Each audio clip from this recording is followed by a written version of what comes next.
Next है kinds of companies. Last year हमने types of companies पढ़ा था, लेकिन हमारे सिलेबस में सिर्फ on the basis of number of members था।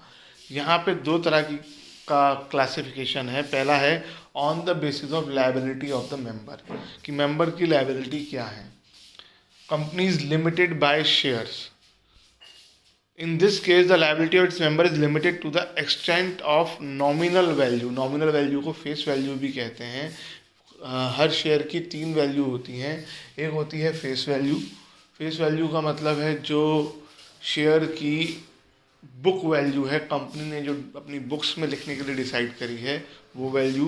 दूसरी होती है इशू प्राइस, जितने में कंपनी मार्केट में अपने मेंबर्स को, मार्केट में दूसरों को शेयर्स जितने में बेचने को तैयार होती है, वो फेस वैल्यू के बराबर भी हो सकती है, अलग भी हो सकती है। और तीसरी मार्केट प्राइस, जो स्टॉक एक्सचेंज में आपकी कंपनी की प्राइस चल रही है। तो यहाँ पर बताया गया है कि एक मेंबर की लायबिलिटी जो है वो फेस वैल्यू तक लिमिटेड है। मान लो फेस वैल्यू 10 डिसाइड की है, तो एक मेंबर को मैक्सिमम आप उससे 10 रुपये मांग सकते हैं। अगर मेंबर ने फुल अमाउंट नहीं दी है, अगर मेंबर ने फुल अमाउंट दे दी है, तो उसको उससे आप और अमाउंट नहीं मांग सकते। इवन इफ कंपनी बंद हो जाए और लोगों को देने के लिए कंपनी के पास पैसे ना हो, तब भी कंपनी के मालिकों से यानी मेंबर्स से, क्योंकि उन्होंने शेयर्स के पैसे फुल दे दिए हैं, उनसे और पैसों की डिमांड नहीं की जा सकती। यानी ऐसे में क्रेडिटर्स को उनका पैसा पूरा नहीं मिलेगा।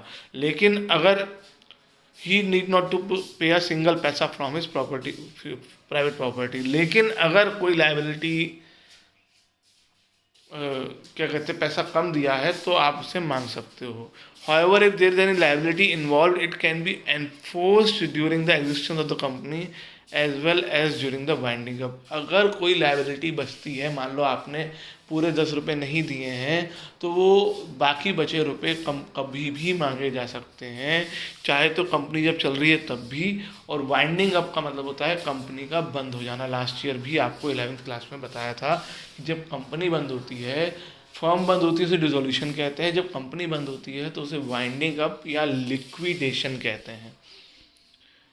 Company limited by guarantee.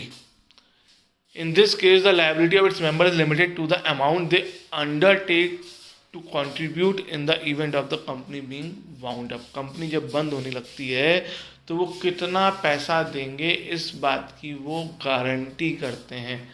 तो उस गारंटी तक उनकी जो लिमिट होती है। Thus the liability of the member will arise only in the event of winding up. वो पैसा जो उन्होंने गारंटी दी है, वो सिर्फ जो कंपनी बंद होगी तभी उनको उसका पैसा देना पड़ेगा। और तीसरा है अनलिमिटेड कंपनी, जिसमें मेंबर्स की लायबिलिटी अनलिमिटेड होती है। When there is no limit on the liability of its member, the company is called a unlimited company. यानी अगर लोगों का पैसा चुकाना है तो मेंबर से उनके प्राइवेट एसेट्स को भी यूटिलाइज किया जा सकता है पे करने के लिए। लेकिन ऐसी कंपनी हमारे कंपनी एक्ट में परमिटेड नहीं है, तो इसलिए इंडिया में इस तरह की कंपनी नहीं होती है।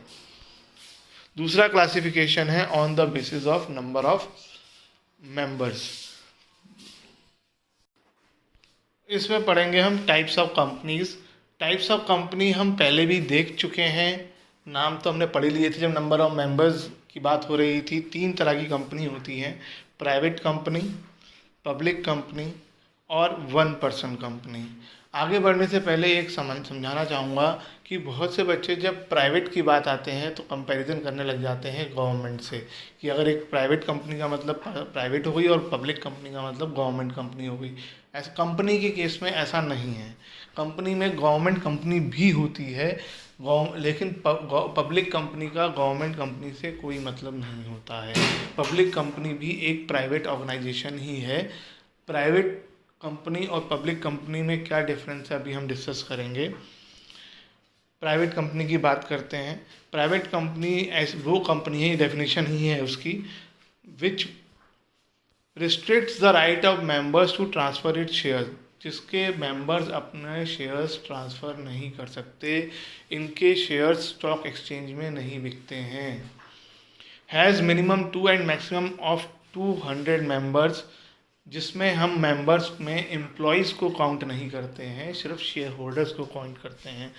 और does not invite public to subscribe to it securities. जो अपनी ये जो शेयर्स होते हैं इन्हें सिक्योरिटीज़ बोला जाता है स्टॉक मार्केट में, इन्हें खरीदने के लिए पब्लिक को इनवाइट नहीं करते हैं। ऐसी कंपनीज को प्राइवेट कंपनी कहा जाता है। और अगर इनमें से किसी भी एक रूल को तोड़ा जाता है तो वो company by default public company की कैटेगरी में आ जाती है। और पब्लिक कंपनी की कैटेगरी में आने से कंपनीज को कुछ बेनिफिट्स जो होते हैं वो छोड़ने पड़ते हैं जो प्राइवेट कंपनी को मिलते हैं, जो हम आगे डिस्कस करेंगे कि वो क्या बेनिफिट्स मिलते हैं। तो ये पब्लिक को इनवाइट नहीं करते हैं। हर प्राइवेट कंपनी के नाम के आखिर में प्राइवेट लिमिटेड लिखना कंपलसरी होता है। अगर आप किसी भी कंपनी किसी प्रोडक्ट के नाम में कंपनी का नाम पढ़ेंगे तो अगर या तो उसमें लिमिटेड लिखा होगा एंड में या प्राइवेट लिमिटेड लिखा होगा। प्राइवेट के लिए पीवीटी लिख देते हैं वो। प्राइवेट लिमिटेड का मतलब वो प्राइवेट कंपनी है और खाली लिमिटेड लिखा है तो वो एक पब्लिक कंपनी है। पब्लिक कंपनी जो है उसका मतलब है जो प्राइवेट कंपनी नहीं है और ये उसमें उल्टा लिखा हुआ है, उसमें कम से कम 7 मेंबर्स और मैक्सिमम कितने भी मेंबर हो सकते हैं। शेयर्स ट्रांसफ़र करने में कोई लिमिटेशन नहीं है और यहाँ पर पब्लिक भी हमारे शेयर्स खरीद सकती है। एक लाइन उन्होंने और लिखी है, अगर कोई प्राइवेट कंपनी किसी पब्लिक कंपनी की सब्सिडरी है यानी उसी का पार्ट है तो वो प्राइवेट कंपनी नहीं कहलाएगी, वो पब्लिक कंपनी ही कहलाएगी। यानी अगर आप किसी पब्लिक कंपनी के पार्ट हैं तो अलग से कंपनी रजिस्टर कर ली।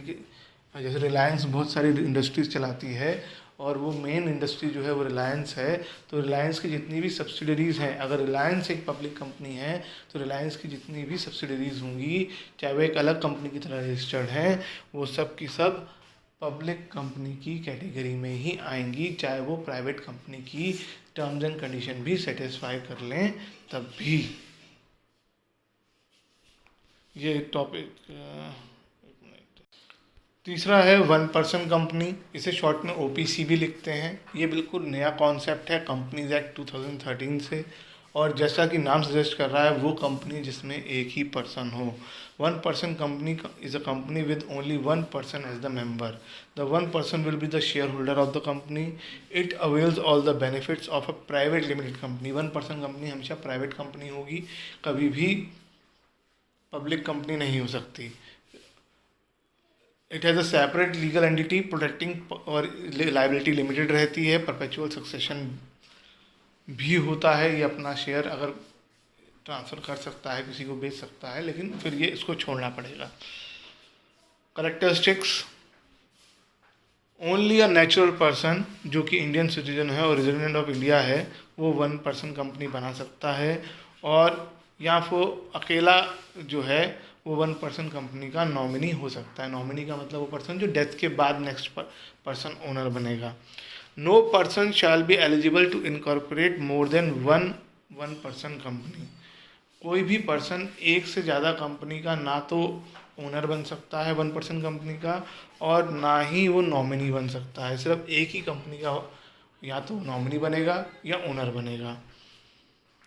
Where a natural person being member in 1% company in accordance with this rule become a member in another company, अगर वो किसी और कंपनी में भी मेंबर बन जाता है तो नॉमिनी बन जाता है।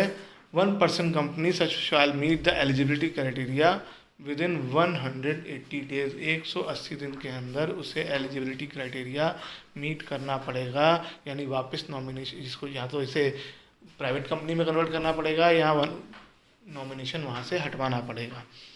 नो माइनर शाल बिकम मेंबर और नॉमिनी ऑफ 1% कंपनी। ना ही वो 1% कंपनी ओन कर सकता है, ना ही उसको किसी का नॉमिनी बन सकता है। Such company can not be incorporated यानी रजिस्टर्ड और converted into a company under section 8 of the act. ये एक लाइन आप ध्यान रखें, इसको आप डिटेल में जाने की जरूरत है नहीं। Such company cannot carry out non-banking financial investment activity से, एंड ये NBFC होती है, नॉन बैंकिंग फाइनेंशियल कंपनीज। ऐसी फाइनेंशियल कंपनीज जो बैंक्स की कैटेगरी में नहीं आती, जैसे मुथूट फाइनेंस है, वो बैंक नहीं है लेकिन फाइनेंशियल इंस्टीट्यूशन है, लोन वगैरह देता है, तो ये इस तरह की कंपनी फॉर्म नहीं कर सकते हैं। No such company can convert into any other kind of company unless 2 years have expired of registration। 2 साल के अंदर अंदर वो अपने आप को दूसरी तरह की कंपनी में कन्वर्ट नहीं कर सकते, सिवाय इसके कि एक लिमिट है कि कम से कम 50 लाख कैपिटल से ज़्यादा उनकी नहीं हो सकती 1% कंपनी में। अगर 50 लाख से ज़्यादा कैपिटल चली जाती है तो वो प्राइवेट कंपनी में या पब्लिक कंपनी में कन्वर्ट हो जाएंगे, और उनका एनुअल टर्नओवर यानी सेल से जो पैसा आ रहा है किसी भी ईयर में 2 करोड़ रुपए से ज़्यादा नहीं होना चाहिए। 1% कंपनी के लिए ये भी एक टर्म है कि उनकी कैपिटल कभी भी 50 लाख से ज़्यादा नहीं होनी चाहिए, और उनकी एनुअल सेल्स कभी 2 करोड़ से ज़्यादा नहीं होनी चाहिए। इनमें से एक भी रूल को वो तोड़ेंगे तो उनको अपनी कंपनी को 1% कंपनी से हटाकर प्राइवेट कंपनी या फिर पब्लिक कंपनी में कन्वर्ट करना पड़ेगा।